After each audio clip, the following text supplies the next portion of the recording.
잘 지내고 계시죠? 잘 지내고 계시죠?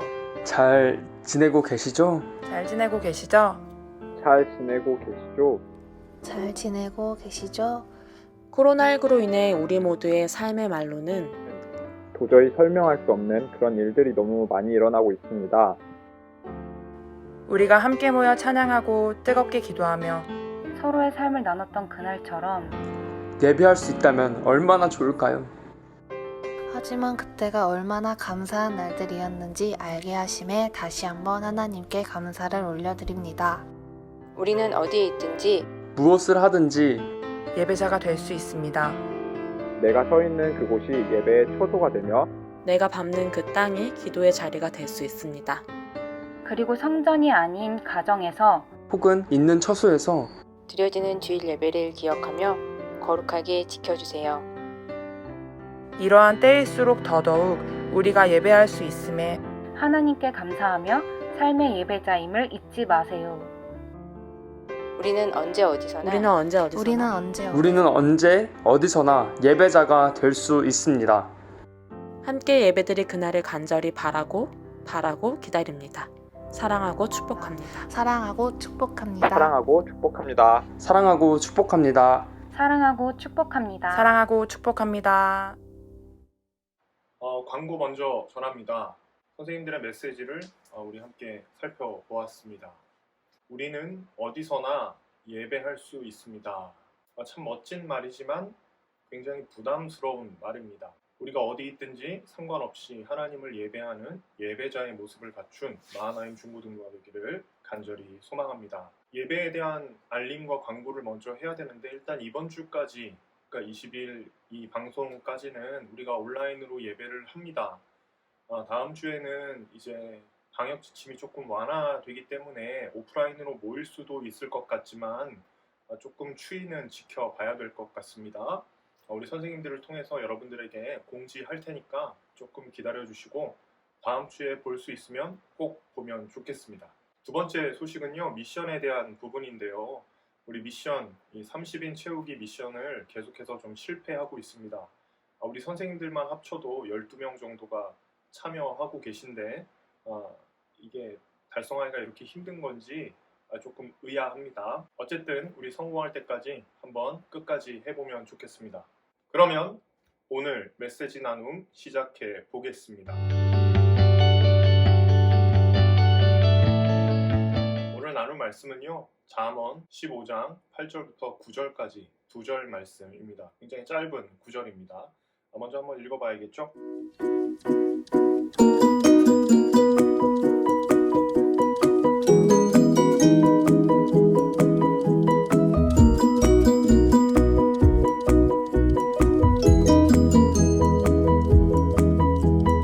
네, 여러분 다 읽으셨죠? 우리 방금 읽은 말씀을 통해서 우리는 예배, 보다 정확하게는 예배자, 참된 예배자에 대해서 우리가 좀 나누고자 합니다. 이 예배자에 대한 부분은 우리가 상당히 많이 나누었습니다. 우리가 올바른 예배자로 예배를 섬겨야 된다라고 하는 것은 두말할 나위가 없지요. 근데 오늘 이 잠언의 말씀을 통해서도 우리는 예배자에 대해서 한 토막을 나눌 수 있을 것 같습니다. 우선 이 잠언에 쓰인, 그러니까 잠언 15장 8절과 9절 말씀에 쓰인 법칙이 있습니다. 이 평행법인데요. 반의적 평행법이 사용됐습니다. 그러니까 좋은 것과 나쁜 것을 딱 구별해서 보여주는 방법입니다. 내가 다 외울 수는 없잖아. 잘 모르시는 분들은 이전에 잠언을 어떻게 읽을 것인가 영상을 좀 참고해 보시면 좋을 것 같습니다.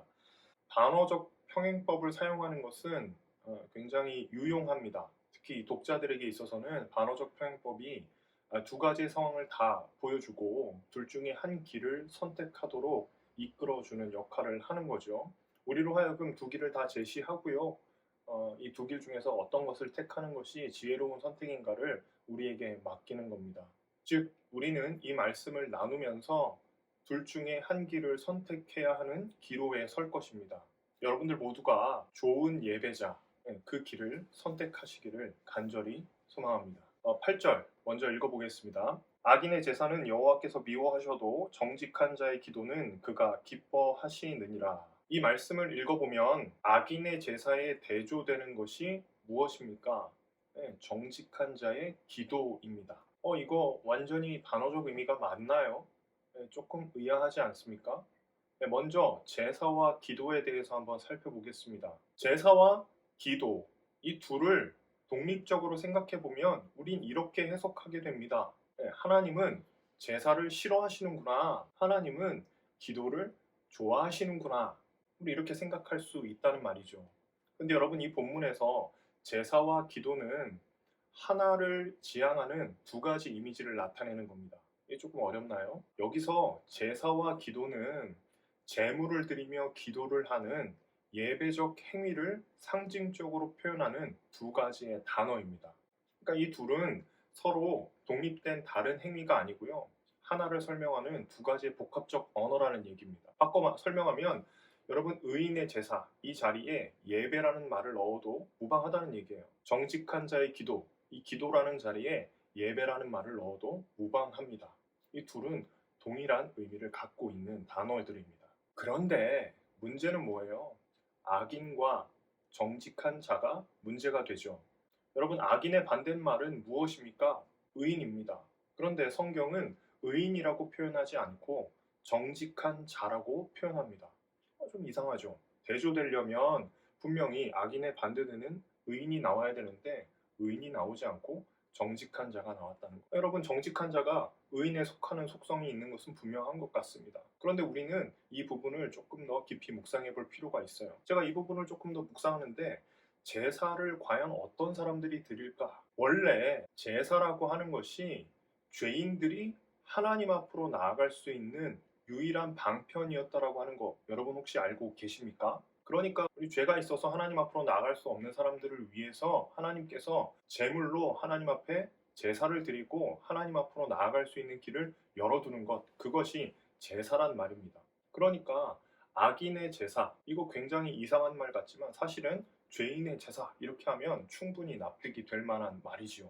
그렇다면 잠언의 기자가 악인과 정직한 자를 이렇게 구분해 놓은 이유, 대조하고 있는 이유는 무엇일까요? 그것이 오늘 우리가 중점적으로 보고 싶은 내용이 될 겁니다.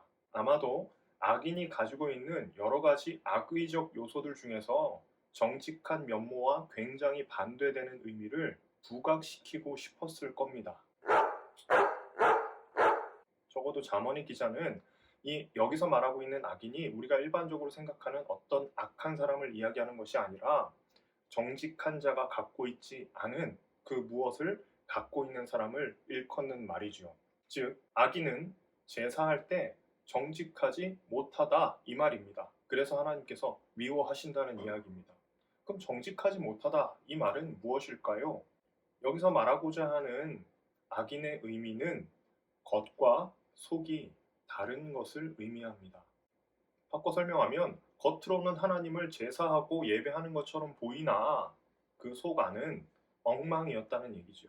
다른 생각을 하거나 아니면 다른 목표를 가지고, 목적을 가지고 하나님 앞에 예배하고 있었다는 이야기입니다. 그래서 하나님은 그 가증한 제사를 받지 않으신다는 의미입니다. 그런 의미의 연장선에서 온라인 예배를 하고 있는 저와 여러분들에게는 정말 많은 적용점들이 있을 것 같습니다. 그렇지 않나요? 여러분들에게는 이 예배가 어떤 마음과 어떤 자세로 하나님 앞에 드려지고 있는지 우리는 고민할 필요가 있겠습니다. 우리는 지금 어쩔 수 없이 오프라인으로 모이지 못하기 때문에 이렇게 화면으로 함께 모여서 예배하고 있습니다. 물론 이 예배가 다 마치고 나서 우리가 기도를 마치면 우린 이벤트도 합니다. 그러나 여러분, 우리는 댓글을 달기 위해서 지금 이 화면을 보고 있는 것은 아닐 겁니다. 이벤트에 참여하기 위해서 우리가 좋아요를 누르는 것은 아닐 겁니다. 우리가 이 자리에서 화면을 보면서 예배하는 이유는 단 한 가지입니다.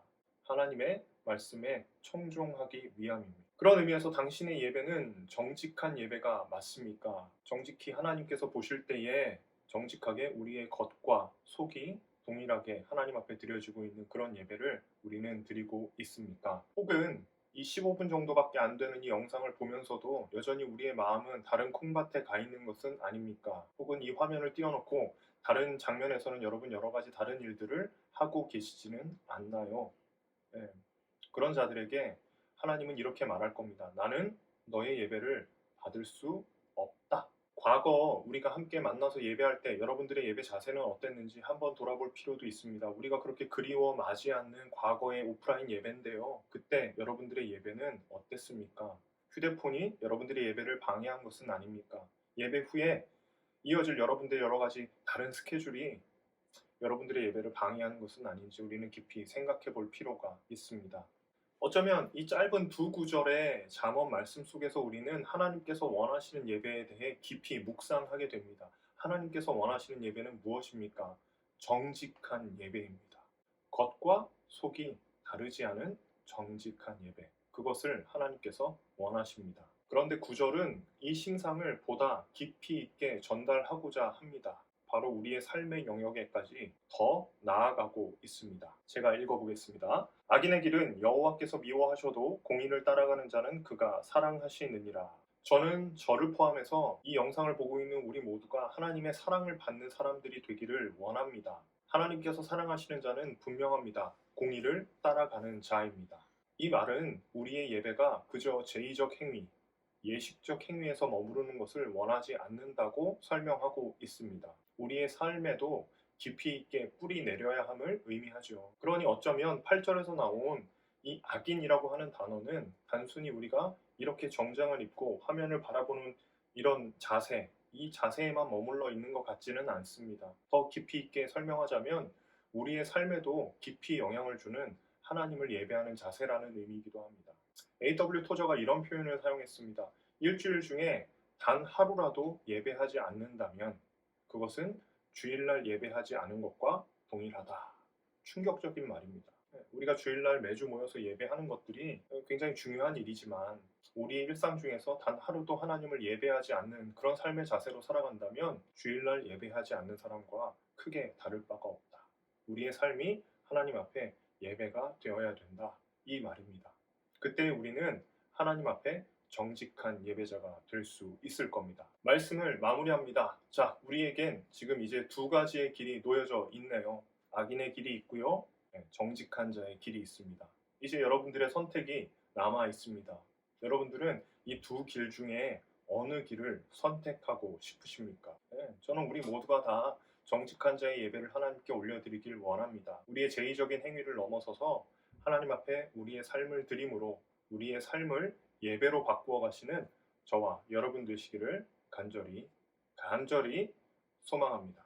오늘은 예배를 마무리하면서 찬양을 하나 하려고 합니다. 오늘 말씀과 좀 잘 어우러지는 찬양인데요. 주를 위한 이곳에 우리 같이 함께 찬양하면서 하나님 앞으로 나가면 좋겠습니다. 주를 위한 이곳에 예배하는 자들 중에 그가 찾는 이 없어 주님께서 슬퍼하시네.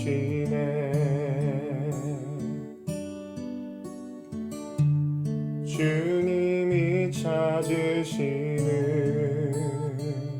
그 한 사람 그 예배자 내가 그 사람 되길 간절히 주께 예배하네.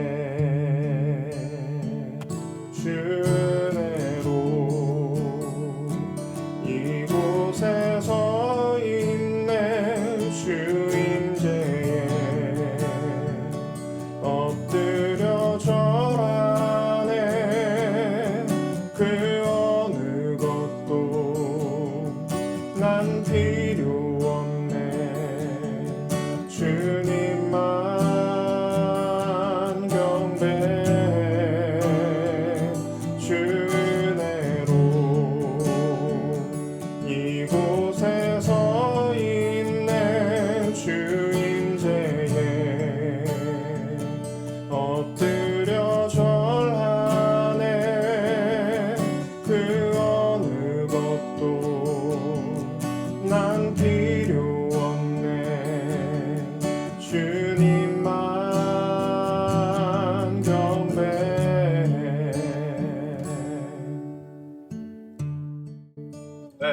마지막 이벤트입니다. 이번 주에는 댓글에 이 오타 세 글자가 있는데 이 세 글자를 여러분 적어주시면 되겠습니다. 근데 그냥 적으면 재미없으니까 오타 세 글자로 삼행시를 지어서 올려주십시오.